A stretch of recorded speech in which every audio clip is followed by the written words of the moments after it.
Olá, eu sou o Dom, bem-vindo a mais uma leitura diária.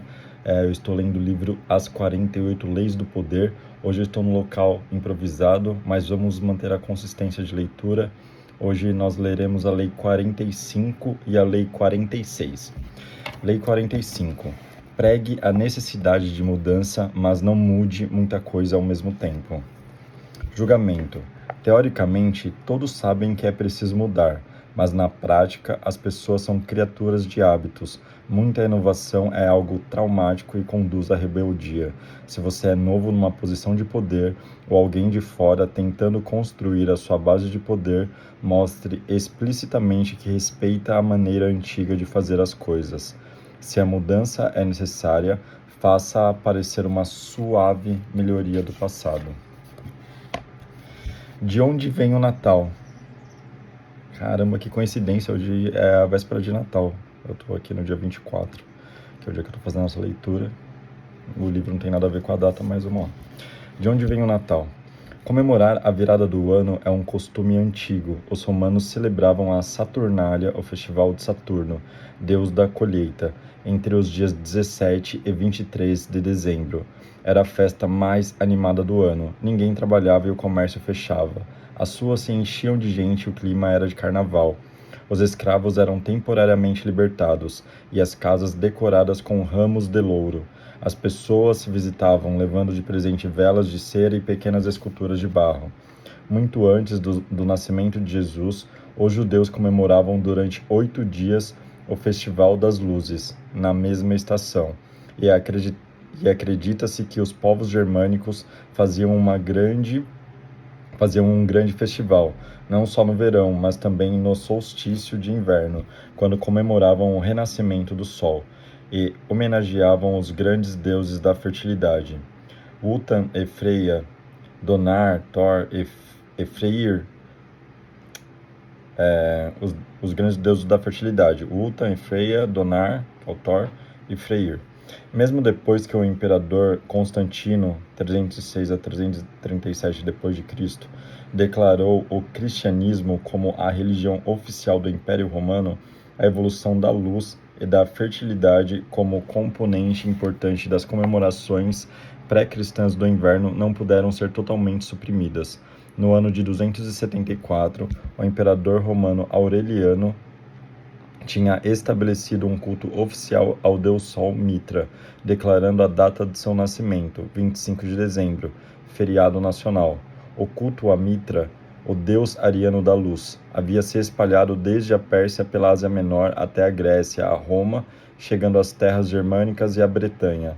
Inúmeras ruínas dos seus santuários ainda testemunham a alta consideração com que este deus era tido, especialmente por parte das legiões romanas, como portador da fertilidade, da paz e da vitória. Portanto, foi uma atitude inteligente quando, no ano de 354 d.C., a Igreja Cristã, sob o Papa Libérius, cooptou o nascimento de Mitra e declarou o dia 25 de dezembro como a data de nascimento de Jesus Cristo. Neu-Zürcher Zeitung, Anne Susanne Hischk, 25 de dezembro de 1983. Certa vez, na década de 1520, o rei Henrique VIII da Inglaterra resolveu se divorciar da mulher, Catarina de Aragão, porque ela não lhe dera um filho e porque estava apaixonado pela jovem e atraente Ana Bolena. O Papa Clemente VII foi contrário ao divórcio e ameaçou excomungar o rei. O ministro mais poderoso do rei, o cardeal Wolsey, também não via necessidade de divórcio, e o seu apático apoio lhe custou o cargo, e em breve a vida. Um homem no gabinete de Henrique, Thomas Cromwell, não só o apoiou no seu desejo de se divorciar, como também teve uma ideia para concretizá-lo: o tal rompimento com o passado. Ele convenceu o rei de que, rompendo os vínculos com Roma e se tornando o chefe de uma igreja anglicana recém-formada, poderia se divorciar de Catarina e casar com Ana. Em 1531, Henrique viu que esta era a única solução. Para recompensar Cromwell, por sua simples, porém brilhante ideia. Ele levou este filho de ferreiro ao posto de conselheiro real. Em 1534, Cromwell tinha sido nomeado secretário do rei, e como poder por trás do trono, ele se tornara o homem mais poderoso da Inglaterra. Mas para ele, o rompimento com Roma significava mais do que a satisfação dos desejos carnais do rei. Ele imaginava uma nova ordem protestante na Inglaterra, com o poder da Igreja Católica esmagado e as suas enormes riquezas nas mãos do rei e do governo. Naquele mesmo ano, ele iniciou uma avaliação completa das igrejas e mosteiros da Inglaterra. O resultado foi que os tesouros e o dinheiro que as igrejas tinham acumulado ao longo dos séculos eram muito mais do que ele tinha imaginado. Seus espiões e agentes voltaram com números espantosos. Para justificar seus esquemas, Cromwell fez circular histórias sobre a corrupção nos mosteiros ingleses, sobre o abuso de poder, a exploração do povo a que eles supostamente serviam. Tendo conquistado o apoio do parlamento para dissolver os mosteiros, ele começou a confiscar os seus bens e acabar com eles um por um. Ao mesmo tempo, começou a impor o protestantismo, introduzindo reformas no ritual religioso e punindo aqueles que insistissem em continuar católicos, chamando-os de hereges. Virtualmente, da noite para o dia, a Inglaterra se convertera a uma nova religião oficial. O terror tomou conta do país. Algumas pessoas haviam sofrido sob a Igreja Católica, que antes das reformas era poderosíssima, mas a maioria dos britânicos tinha vínculos muito fortes com o catolicismo e seus confortantes rituais. Esses assistiram horrorizados enquanto as igrejas eram demolidas, as imagens da Madonna e dos santos eram espatifadas, os vitrais eram estilhaçados e os tesouros eram confiscados. De repente, não existindo mais os mosteiros que costumavam abrigar os pobres, esses agora moravam nas ruas. A crescente classe de mendigos inchava mais ainda com os ex-monges. Coroando tudo isso, Cromwell cobrava altos impostos para pagar suas reformas eclesiásticas. Em 1535, fortes revoltas no norte da Inglaterra ameaçaram derrubar Henrique do trono. No ano seguinte, ele já havia abafado as rebeliões, mas também tinha começado a ver os custos da reforma de Cromwell. O próprio rei não tinha desejado ir tão longe, ele só queria se divorciar. Agora era a vez de Cromwell assistir constrangido ao rei ir lentamente desfazendo as suas reformas, restabelecendo os sacramentos católicos e outros rituais que Cromwell havia condenado. Percebendo que estava caindo em desagrado, em 1540, Cromwell resolveu recuperar os favores de Henrique fazendo um jogo arriscado. Ele encontraria uma nova esposa para o rei. A terceira esposa de Henrique, Jane Seymour, tinha morrido poucos anos antes e ele estava procurando uma nova e jovem rainha.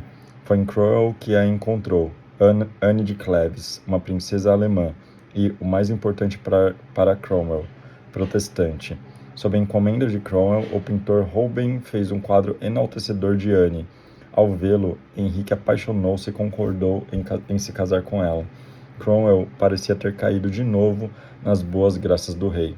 Mas, infelizmente, o quadro de Holbein estava muito idealizado, e quando o rei acabou conhecendo a princesa, não gostou nem um pouco. Não era mais possível conter a raiva que sentia de Cromwell, primeiro pelas reformas mal concebidas e agora por lhe impedir uma esposa pouco atraente e protestante. No mês de junho daquele mesmo ano, Cromwell foi preso, acusado de extremismo protestante e de heresia, e enviado para a Torre. 6 semanas depois, diante de uma grande e entusiasmada multidão, o carrasco público lhe cortou fora a cabeça. Interpretação. Thomas Cromwell teve uma ideia simples. Ele dissolveria o poder e o poder e a riqueza da igreja e lançaria as bases do protestantismo na Inglaterra. E faria isso num tempo impiedosamente curto. Ele sabia que suas reformas aceleradas causariam dor e ressentimento, mas pensou que esses sentimentos desapareceriam em poucos anos. O mais importante é que, identificando-se com a mudança, ele seria o líder da nova ordem, tornando o rei dependente dele. Mas havia um problema na sua estratégia. Como uma bola de bilhar lançada com muita força, suas reformas geraram reações e contra-ataques que ele não imaginou que aconteceriam e não conseguiu controlar. O homem que inicia grandes reformas com frequência vira bode expiatório de todas as insatisfações, e a reação às suas reformas pode consumi-lo, porque as mudanças perturbam o mundo animal, mesmo quando são para o seu bem. Como o mundo é e sempre foi cheio de inseguranças e ameaças, nós nos agarramos a rostos familiares e criamos hábitos e rituais para torná-lo mais confortável. As mudanças podem ser agradáveis e até às vezes desejáveis teoricamente, mas se exageradas geram uma ansiedade que provoca um tumulto interno que acaba vindo à tona. Jamais subestime o conservadorismo oculto do ambiente em que você vive. Ele é forte e entranhado. Jamais permita que uma ideia sedutora embote a sua razão.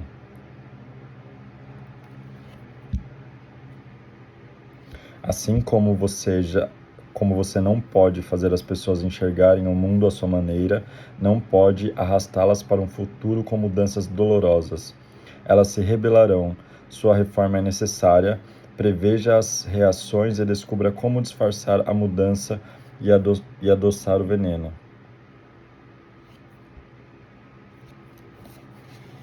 A lei observada.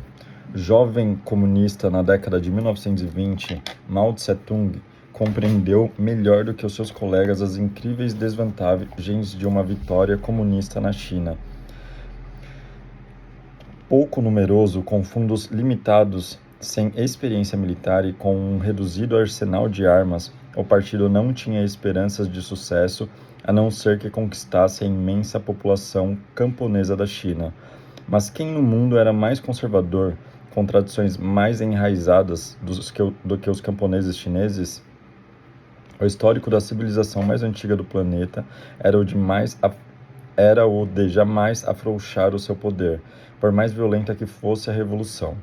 As ideias de Confúcio continuavam vivas em 1920, como no século VI a.C., quando o filósofo viveu.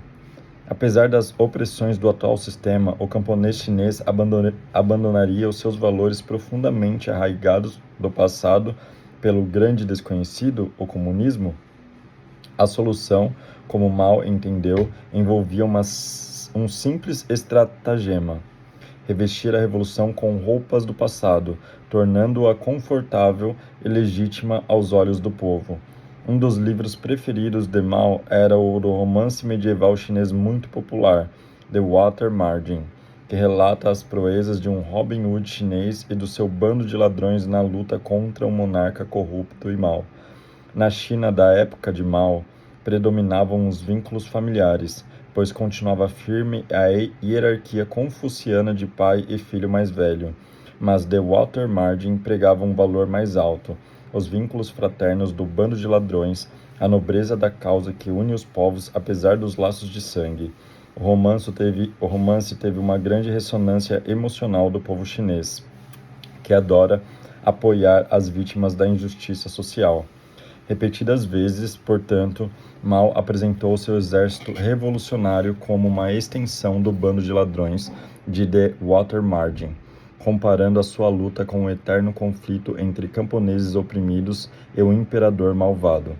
Ele fez com que o passado parecesse estar envolvendo e legitimando a causa comunista.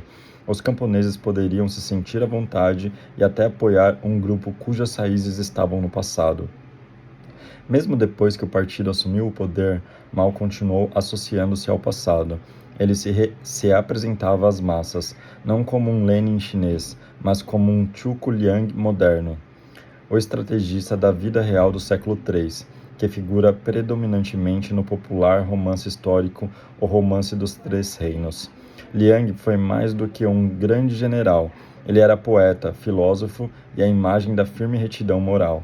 Portanto, Mao se apresentou como um poeta guerreiro igual a Liang, um homem que misturava estratégia com filosofia e pregava uma nova ética. Ele se apresentou como um herói da grande tradição chinesa de estadistas guerreiros. Em pouco tempo, Tudo nos discursos e escritos de Mao se referia a um período anterior da história da China. Ele lembrava, por exemplo, o grande imperador Qin, que unificou o país no século III a.C. Qin queimou as obras de Confúcio, consolidou e terminou a construção da Grande Muralha e deu o seu nome à China. Como Qin, Mao também uniu o país e buscou reformas corajosas contra um passado opressivo. Qin fora tradicionalmente visto como um ditador violento de breve reinado. O brilhantismo da estratégia de Mao foi inverter isso, simultaneamente reinterpretando Qin, justificando seu governo aos olhos dos atuais chineses e usando-o para justificar a violência da nova ordem que o próprio Mao estava criando. Depois do fracasso da Revolução Cultural no fim da década de 1960, surgiu uma disputa de poder dentro do Partido Comunista, na qual o principal inimigo de Mao era Lin Piao, antes seu amigo íntimo. Para esclarecer às massas a diferença entre a sua filosofia e a de Lin, Mao mais uma vez explorou o passado, deu ao seu adversário o papel de representante de Confúcio, filósofo que Lin de fato citava constantemente. E Confúcio significava o conservadorismo do passado. Mao se associou, por sua vez, ao antigo movimento filosófico conhecido como legalismo, exemplificando nos escritos de Han Feitzu. Os legalistas desenhavam a ética confuciana. Eles acreditavam na necessidade de violência para criar uma nova ordem. Eles adoravam o poder. Para ganhar peso nessa luta, Mao deslanchou uma propaganda em nível nacional contra Confúcio, usando os temas de confucionismo em oposição ao legalismo para incentivar os jovens a uma revolta frenética contra a geração mais velha. Este grande contexto encobriu uma luta pelo poder bastante banal. E Mao mais uma vez venceu as massas e triunfou sobre os seus inimigos. Interpretação. Nenhum povo teve uma ligação mais profunda com o passado do que os chineses. Diante deste enorme obstáculo às reformas, a estratégia de Mao foi simples. Em vez de combater o passado, ele tirou proveito disso, associando os seus comunistas radicais às figuras românticas da história chinesa, entremeando a história da Guerra dos Três Reinos na luta entre Estados Unidos, União Soviética e China. Ele se colocou no papel de Zhuge Liang, assim como tinham feito os imperadores. Ele aceitou o culto pelas massas, compreendendo que os chineses não funcionariam sem uma figura paterna para admirar. E depois de ter dado uma terrível mancada com um grande salto para frente, tentando forçar a modernização do país e fracassando miseravelmente, ele não repetiu mais esse erro. A partir daí, mudanças radicais viriam vestidas com as roupas confortáveis do passado. A lição é simples: o passado é poderoso. O que aconteceu antes parece maior. O hábito e a história dão peso a qualquer ato. Tire proveito disso. Quando você destrói o que é familiar, cria um vazio ou vácuo. E as pessoas temem o caos, que virá para preenchê-lo. Você deve evitar a todo custo despertar esses temores. Tome emprestado o peso e a legitimidade do passado, embora remoto, para criar um presente confortável e familiar. Isto dará associações românticas às suas ações, aumentará a sua presença e encobrirá a natureza das mudanças que está tentando fazer. Considere-se que não há nada mais difícil, nem de sucesso mais duvidoso, nem mais arriscado do que iniciar uma nova ordem de coisas. Nicolau Maquiavel, 1469 a 1527. As chaves do poder. A psicologia humana contém muitas dualidades. E uma é que as pessoas, mesmo compreendendo a necessidade de mudar, sabendo como é importante que instituições e indivíduos se renovem de vez em quando, ficam irritadas e aborrecidas quando isso as afeta pessoalmente. Sabem que a mudança é necessária e que a novidade alivia o tédio, mas no íntimo preferem o passado. Mudar teórica ou superficialmente elas querem, mas a mudança que revira os hábitos e rotinas essenciais é profundamente perturbadora. Nenhuma revolução aconteceu sem uma forte reação posterior, porque no longo prazo, o vazio que ela cria se torna desconfortável demais para o animal humano, que inconscientemente o associa à morte e ao caos. A oportunidade de mudança e renovação seduz as pessoas a tomar o partido da revolução, mas quando passa o entusiasmo, ele vai passar. Elas sentem um certo vazio. Saudosas do passado, elas abrem uma brecha para que ele volte furtivamente.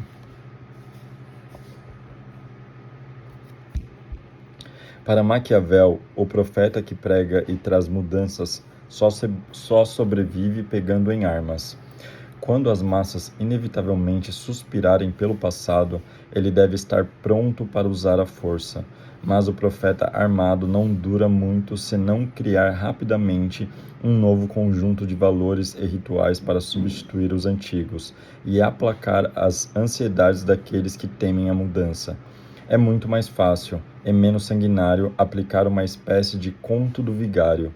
Pregue a mudança o quanto quiser e até realize as suas reformas, mas que elas tenham a aparência confortável das tradições e dos eventos mais antigos. Reinando do ano 8 ao 23 d.C., o imperador chinês Wang Mang veio de um período de grande turbulência histórica em que o povo ansiava por ordem, uma ordem representada para eles por Confúcio. Uns 200 anos antes, entretanto, o imperador Xin havia mandado queimar os escritos de Confúcio. Alguns anos depois, espalhou-se a notícia de que certos textos haviam milagrosamente sobrevivido, escondidos na casa do erudito. Talvez não fossem autênticos, mas foram a oportunidade de Wang. Primeiro ele os confiscou, depois mandou seus escribas inserirem passagens que pareciam apoiar as mudanças que ele vinha impondo ao país. Quando ele divulgou os textos, ficou parecendo que Confúcio aprovava as reformas de Wang, e o povo se sentiu melhor e as aceitou mais facilmente. Compreenda. O fato de o passado estar morto e enterrado dá a você liberdade para reinterpretá-lo, para defender a sua causa. Manipule os fatos. O passado é um texto no qual você pode, com toda a segurança, inserir as suas próprias linhas. Um gesto simples de como usar um velho título, manter o mesmo número de pessoas num grupo, o ligará ao passado e o sustentará como autor da história. Como o próprio Maquiavel observou, os romanos usaram este artifício quando transformaram a sua monarquia em república. Eles podem ter instalado 2 cônsules no lugar de um rei, mas como o rei tinha atendido por 12 litores, eles mantiveram o mesmo número para servir aos cônsules. Todos os anos, o rei tinha executado pessoalmente um sacrifício, num grande espetáculo que agitava o público. A república manteve a prática, só que a transferiu para um chefe de cerimônia, a quem chamavam de Rei do Sacrifício Especial. Estes e outros gestos semelhantes satisfaziam o povo e impediam que ele exigisse a volta da monarquia. Outra estratégia para disfarçar a mudança é fazer uma demonstração pública e ruidosa de apoio aos valores do passado. Mostre-se um ardoso defensor das tradições do passado e poucos notarão o quanto você é realmente pouco convencional. A Florença renascentista tinha uma república com vários séculos de idade e desconfiava de quem zombasse das suas tradições. Cosimo de Médici exibia-se como um entusiástico defensor da República, enquanto na realidade trabalhava para colocar a cidade sob controle da sua rica família. Formalmente, os Médici mantinham a aparência de uma república. Em substância, eles a tornavam impotente. Em silêncio, eles fizeram uma mudança radical, embora aparentassem estar protegendo as tradições. A ciência clama por uma busca da verdade que supostamente a salvaria do conservadorismo e da irracionalidade do hábito. é uma cultura da inovação. Mas, ao publicar suas ideias evolucionistas, Charles Darwin enfrentou uma oposição mais violenta por parte de seus colegas cientistas do que das autoridades religiosas. Suas teorias desafiavam muitas ideias fixas. Jonas Salk esbarrou na mesma parede com as suas inovações radicais na área de imunologia, como aconteceu também com Max Planck ao revolucionar a física. Planck mais tarde escreveu sobre a oposição científica que enfrentou. Uma nova verdade científica não triunfa porque esclarece e convence os seus adversários, mas porque esses adversários acabam morrendo e uma nova geração surge já acostumada com ela. A solução para este conservadorismo inato é fazer o jogo do cortesão. Galileu fez assim no início da sua carreira. Mais tarde ele ficou mais ousado e pagou por isso. Portanto, fale bem da tradição, mas só da boca para fora. Identifique os elementos na sua revolução que possam parecer estar baseados no passado. Diga as coisas certas, mostre conformidade, e enquanto isso deixe que suas teorias façam o seu trabalho radical. Jogue com as aparências e respeite o protocolo do passado. Isso vale para qualquer área. A ciência não é exceção. Finalmente, pessoas de poder prestam atenção às tendências da época. Se as reformas que elas propõem forem muito avançadas, quase ninguém compreenderá. E isso vai gerar ansiedade e será irremediavelmente mal interpretado. As mudanças que você fizer devem parecer menos inovadoras do que são. A Inglaterra acabou se tornando mesmo uma nação protestante, como Cromwell desejava, mas para isso foi preciso mais de um século de evolução gradual.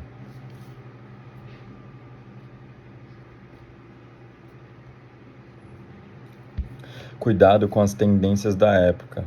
Se você trabalha com um período tumultuado, o poder poderá ser da pregação a uma volta ao passado. Se você trabalha com um período muito tumultuado, o poder poderá ser da pregação a uma volta ao passado, ao conforto, à tradição e aos rituais. Por outro lado, em períodos de estagnação, jogue com as cartas da reforma e da revolução. Mais cuidado com o que você despertar. Raramente quem termina uma revolução é quem começou. Você não terá êxito nesse jogo arriscado se não estiver disposto a impedir uma inevitável contra-reação, jogando com as aparências e baseando-se no passado. Imagem: o gato. Criatura de hábitos, adora o conforto do que é familiar. Altere as suas rotinas, perturbe o seu espaço, e ele ficará intratável e psicótico. Acalme-o, respeitando os seus rituais. Se a mudança for necessária, engane-o, mantendo vivo o cheiro do passado. Coloque objetos com que ele está familiarizado em locais estratégicos. Autoridade. Quem deseja ou tenta reformar o governo de um estado e quer vê-lo aceito, deve pelo menos manter a semelhança com as formas antigas, de tal maneira que pareça às pessoas não ter havido mudança nas instituições, ainda que, de fato, elas tenham mudado totalmente, pois a humanidade, na sua grande maioria, satisfaz-se com as aparências como se fossem realidade. Nicolau Maquiavel, 1469 a 1527.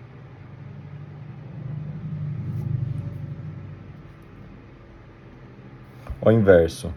O passado é um defunto para ser usado como você achar melhor.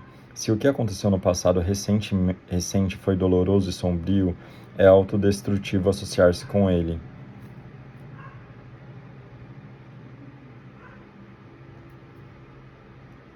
Quando Napoleão assumiu o poder, todos ainda tinham fresca memória a lembrança da Revolução Francesa. Se a corte que ele estabeleceu tivesse alguma semelhança com o luxo da corte de Luís XVI e Maria Antonieta, seus cortesãos passariam o tempo preocupando-se com os próprios pescoços. Em vez disso, a corte de Napoleão foi notável por sua sobriedade e falta de ostentação. Era a corte de um homem que valorizava o trabalho e as virtudes militares. Esta nova reforma parecia apropriada e tranquila. Em outras palavras, preste atenção à época, mas compreenda: se você fizer uma mudança ousada, deve evitar a todo custo a aparência de vácuo, ou criará o terror. Mesmo uma feia história recente parecerá preferível ao espaço vazio. Preencha esse espaço imediatamente com novos rituais e formas, tranquilizando e tornando-se familiar. Eles garantirão a sua nova posição entre as massas. Finalmente, as artes, a moda e a tecnologia parecem áreas em que o poder se originaria de uma ruptura radical com o passado e uma de aparência avançada. Na verdade, essa estratégia pode trazer um grande poder, mas é muito arriscada. É inevitável que suas inovações acabem ultrapassadas por outra pessoa. Você tem pouco controle. Alguém mais jovem e mais novo na área toma de repente uma outra direção, fazendo a sua ousada novidade de ontem parecer cansativa e tímida hoje. Você está sempre correndo atrás. O seu poder é tênue e efêmero. Você precisa de um poder baseado em algo mais sólido, usando o passado, remontando as tradições, jogando com as convenções para subvertê-las. Você dará às suas criações algo mais do que um encanto momentâneo. Períodos de mudanças estonteantes disfarçam o fato de que um anseio pelo passado voltará inevitavelmente aos poucos. Afinal, aproveitar o passado no que ele pode servir aos seus interesses pessoais vai lhe dar mais poder do que tentar eliminá-lo totalmente, um empreendimento fútil e autodestrutivo.